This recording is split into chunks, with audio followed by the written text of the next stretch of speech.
वैदिक संस्कृत की पिछली क्लास में हमने देखा कि आर्यों के आगमन के विभिन्न सिद्धांत वो कहाँ से आए हैं, विभिन्न विद्वानों के क्या मत हैं, ये हमने देखा। चारों वेदों की विशेषताएं क्या हैं, चारों वेद कौन कौन, ऋग्वेद, सामवेद, यजुर्वेद और अथर्ववेद, इनकी विशेषताएं क्या हैं, इनमें मंत्र कितने हैं, इन सब के बारे में हमने अध्ययन किया। इस क्लास में हम देखेंगे कि ऋग्वेद के रचनाकार कौन कौन से हैं, उत्तर वैदिक साहित्य में कौन कौन से ग्रंथ आते हैं, इसके अलावा वेदांग क्या हैं, वेदांत क्या हैं, इन सब का अध्ययन हम करेंगे। Welcome in my YouTube channel study with शरण IAS।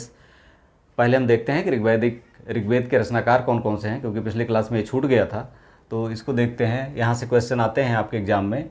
तो हम जानते हैं कि 10 मंडल हैं ऋग्वेद में, 10 मंडल हैं। 10 में प्रथम मंडल और दसम मंडल ये बाद में जोड़ा गया है।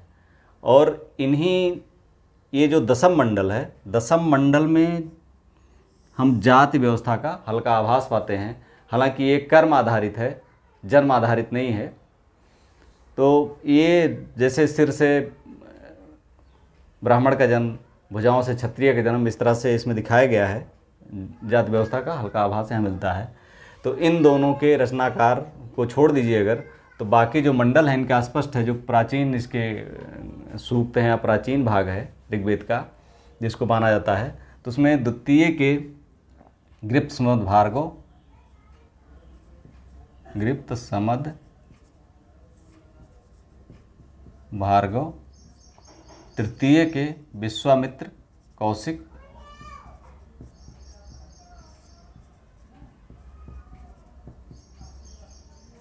वाम चतुर्थ के वामदेव आंगिरस,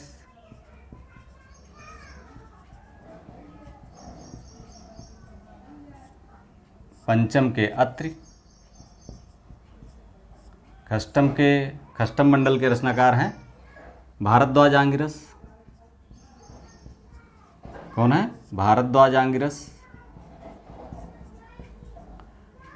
अष्टम के वशिष्ठ। हम जानते हैं कि वशिष्ठ और विश्वामित्र दो महत्वपूर्ण पुरोहित थे। सुदास के पुरोहित वशिष्ठ थे, और जो 10 राजाओं का युद्ध हुआ था, इसमें जो 10 राजाओं में सुदास थे उनके पुरोहित वशिष्ठ थे, और दूसरे जो दूसरी तरफ थे उनके विश्वामित्र थे। और नवम के वशिष्ठ हैं, और नवम के सप्तम छूट गया है, सप्तम अष्टम, सप्तम के वशिष्ठ हैं, अष्टम के कंड परिवार के हैं, और नवम के सभी 114 मंत्र सोम से संबंधित हैं। सोम मतलब जानते हैं कि सोमरस ऐसा था, आज के वाइन से इसकी तुलना कर सकते हैं। ये इसको उस समय जो है पेय या कह सकते हैं विलास वाले पेय के रूप में माना जाता है, जिसका सेवन देवता लोग करते थे। तो ये सोम से संबंधित 114 मंत्र हैं। तो ये हुआ ऋग्वेद के रचनाकार। इसके बाद हम देखते हैं कि उत्तर वैदिक साहित्य में इसके बाद, वेदों की रचनाओं के बाद, अथर्ववेद के बाद किन ग्रंथों की रचना हुई और उनके विषय क्या थे। तो सबसे पहले हम देखते हैं कि उसके बाद चारों वेद हैं, उसके बाद आरण्यकों की रचना हुई। क्या है? आरण्यक। आरण्यक क्यों कहा जाता है? आरण्य माने हम जानते हैं कि वन होता है। और इसको इसलिए कहा जाता है क्योंकि इसे वनों में बैठ कर पढ़ा जाता था।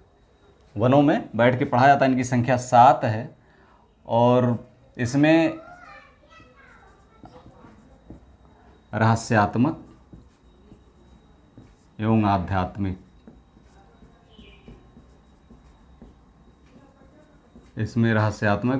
विषयों का विवेचन किया गया है। और ये वनों में पढ़े जाने के कारण आरण्यक कहे गए हैं। ये वैदिक संस्कृत की रचना के पहले ये ग्रंथ थे। क्योंकि वेद में कर्मकांडों का पूरा बहुत ज़्यादा महत्व बढ़ गया और बलि आदि की जो व्यवस्था बढ़ने लगी, तो उसके जो स्वर हम 6ठी शताब्दी ईसा पूर्व में बहुत ज़्यादा मुखर देते हैं और 62 संप्रदायों का उदय देखते हैं। उन 62 संप्रदायों के प्रारंभ की पृष्ठभूमि यहाँ मान सकते हैं, क्योंकि यहाँ कर्मकांडों के छोड़ करके, सीधे यज्ञ हवन को छोड़ करके, किसकी? रहस्यात्मक और आध्यात्मिक। चूँकि रहस्यात्मक और आध्यात्मिक विषयों का सांसारिकता में रहकर अध्ययन नहीं किया जा सकता, इसलिए इसे वनों में पढ़ा जाता था। इसके बाद उपनिषद आए। इन्हें कहा जाता है वेदांत। क्या कहा जाता है? उपनिषदों को वेदांत कहा, क्योंकि वेद के अंत में इनकी रचना हुई, इसलिए इन्हें वेदांत कहा जाता है। उपनिषदों की संख्या कुल 108 बताई गई है। इसमें संसार से संबंधित जो दार्शनिक बातें हैं, आध्यात्मिक के साथ ही संसार की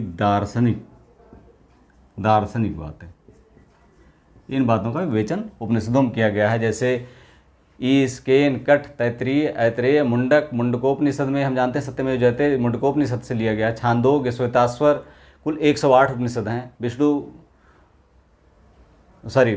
इस तरह से 108 उपनिषदों की रचना वो वेदों के अंत में हुई।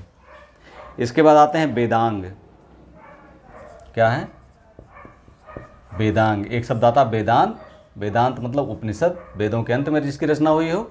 और वेदांग ऐसे वेदों के अंग, वो वेदांत है, वेद के अंत में रचना होने वाले उपनिषद हैं। और वेदांग मतलब वेदों के अंग, यानी वेदों को समझने के लिए जिन ग्रंथों की रचनाएं हुई उन्हें वेदांग कहते हैं। ये 6 हैं। कितने हैं?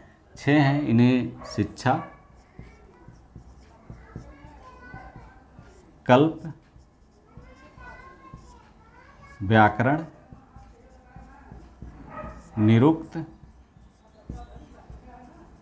छंद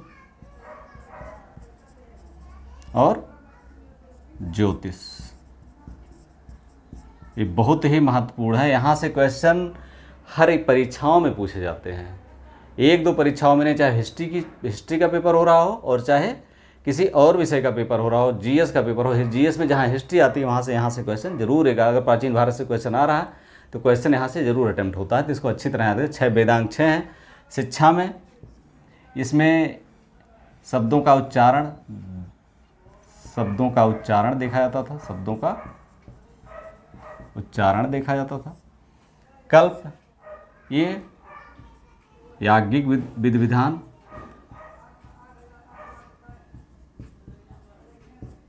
विधान,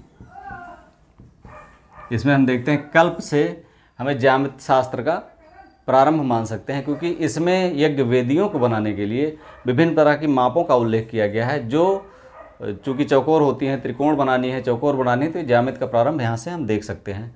व्याकरण में हम आज देखते हैं समास, संधि,